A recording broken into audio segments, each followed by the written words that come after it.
নাম বললে চাকরি থাকবে না। আমি নাম নিচ্ছি না, তবে আপনি বুঝে নিন, যিনি দরবেশের সালমান রহমানের টাকা খেয়ে মোটা হয়েছেন, হতে শুকর পড়েছে, আমি শুকরের পর্যায়ে ধরি ওনাদেরকে। তো আরেকজন আছে ফ্রান্সে, নাম হলো না একটা জারজ মিল্টন আছে, জারজ মিল্টন বকা দিয়েছে আমাকে, সেটাকে সমর্থন করেছে পিনাকি। বিএনপি নেতা কর্মীরা ধান খেতে পাট খেতে ঘুমাইছে, হাততে ঘুমাইছে, না খাইয়া মারা গেছে, তাদেরকে পিটাইয়া মারছে, আর তুমি শুয়ারের বাচ্চা কি কইরা এয়ার কন্ডিশন রুমে তোমার বাসায় ঘুমাইছো, তোমার হেফাজত করার জন্য হাসিনা পুলিশ পাহারা দিছে। এই শুয়ারের বাচ্চা, তোর মা তখন কি ভারতীয় কারোর সাথে তোর জন্ম দিছিল? হ্যাঁ হারামির বাচ্চা, তুই কথা বলতেছিস যে তারা কেমনে মুক্তি পায়, ত্যাগ করাইছে, তুই কেমনে ঘুমাইছিস তোর বাসায়? আব্বাস, এই শুয়োর, তুই তোর বাসায় কেমনে ঘুমাইছিস? প্লিজ আমাকে ক্ষমা করে দাও, প্লিজ প্লিজ আমাকে ক্ষমা করে দাও। মাঝার একজন আছে, আগে ওরা খাইছে এখন এরা খেতেছে না, কি বলছে না? ভারতকে এত ছোট করে ভেবেন না। সরকারের উদ্দেশ্য বলি, ভারত আর সীমাহীন লুটপাটের যে টাকা শেখ হাসিনার, প্রচুর অস্ত্র তার কাছে আছে। এই শক্তিকে ছোট করে দেখা আন্দোলনকারী শক্তিদেরকে আমি বলবো একটু হুঁশে থাকতে হবে। না, আমরা কোনো রাজনৈতিক দলকে নিষিদ্ধ করার পক্ষে না, সে যে দলই হোক। আর আপনার আমার সংবিধান গণতন্ত্রের মূল লক্ষ্য হচ্ছে আপনার যে কোনো ব্যক্তির যে কোনো অধিকার রয়েছে সংগঠন করবার।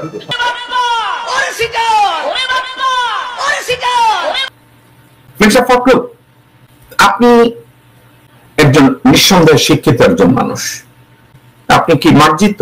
হ্যাঁ, আপনি মার্জিত, আপনি আমার মতো অভদ্র না।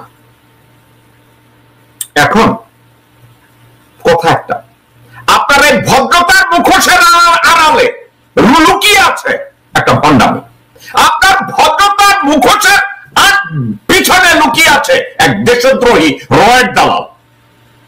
আপনার এই ভদ্রতার পিছনে লুকিয়ে আছে একটা হারামজাদা। আপনার এই ভদ্রতার পিছনে লুকিয়ে আছে একটা নরপশু, যে দীর্ঘ 17 বছর 20 বছর বিএনপির মহাসচিব থাকাকালীন একটা যোগ্য নেতৃত্ব, একটা যোগ্য বিপ্লব আপনার দ্বারা হয়নি,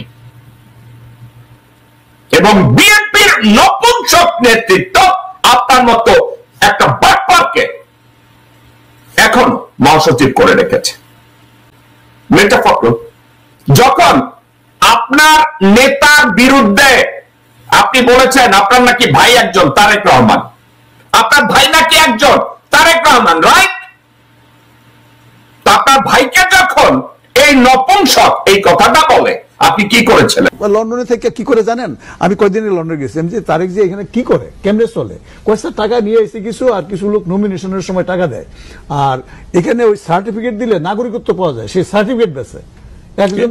বুঝলাম না কি তারেক জিয়া নাগরিকত্ব পায়, ওই যে লন্ডনে যে কি পলিটিক্যাল অ্যাসাইলাম পায় না, ও এগুলির জন্য নাকি টাকা দেয়। তো এরকম অনেক লোক দালাল আছে, নিয়ে যায় 10 লাখ টাকা পেলে হেতে দেয় 5 লাখ টাকা, দালাল নিয়ে যায় 5 লাখ টাকা, একটা সার্টিফিকেট দেয়, সে বাড়ি গেলে বিএনপি করে তারা মেরে ফেলবে।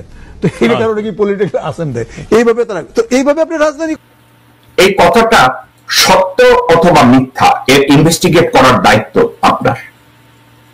কিন্তু জনাব তারেক রহমানকে যখন ডিফেন্ড করে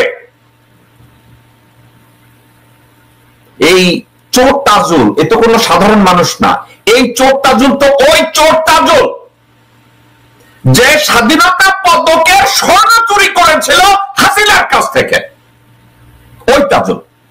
এখন এই তাজুলের মতো লোক যখন জনাব তারেক রহমান অর্থাৎ মির্জা ফখরুল আপনার দলের নেতাকে এভাবে ডিফেন্ড করে, এভাবে অসম্মান করে, আপনি কি তার কোনো জবাব দিয়েছিলেন নাকি মেনে নিয়েছিলেন যে তারেক রহমানকে যদি ডিফেন্ড করে, তারেক রহমানকে যদি মেরেও ফেলে, আমি মির্জা ফখরুলের কিছু আসে যায় না, আমি তো মহাসচিবই থাকবো?